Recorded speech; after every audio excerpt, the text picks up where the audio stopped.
finally, from prison camp to presidential outfitter. It's in every presidential photo op.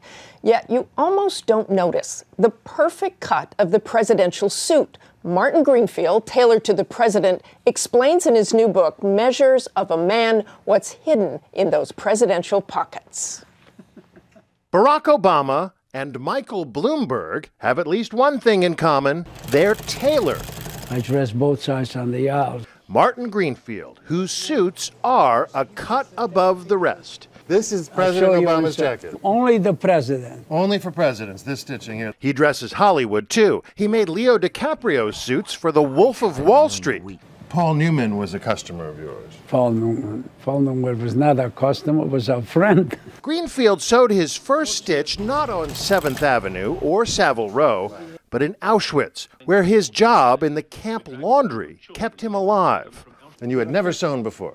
I never sewn. I never washed. I never did nothing. So the tailor says, "You're a tailor." Excuse me. 15 years old.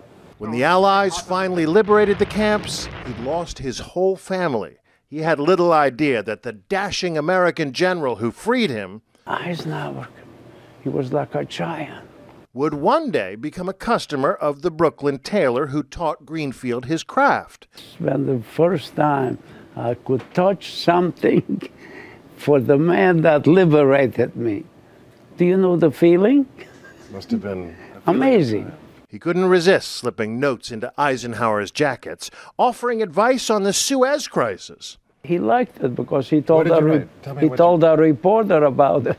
Later, Bill Clinton turned to Martin Greenfield, too. He says, "Can I tell you something, Martin? Do me a favor, don't write notes in my pocket." I said, "Well, who told you to write notes?" They said, no, I'm going to give you a fax number, and you fax me anything you want. Greenfield's atelier in Brooklyn is old school.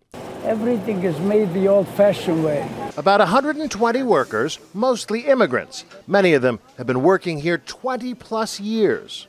This is Charlie. Hello, hello, Charlie. How are you? Greenfield doesn't dwell on the Holocaust, always keeping in mind his father's advice. The last words, "You honor us by extending our life, by living, not by crying."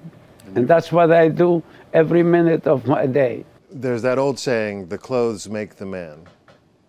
Do you believe that?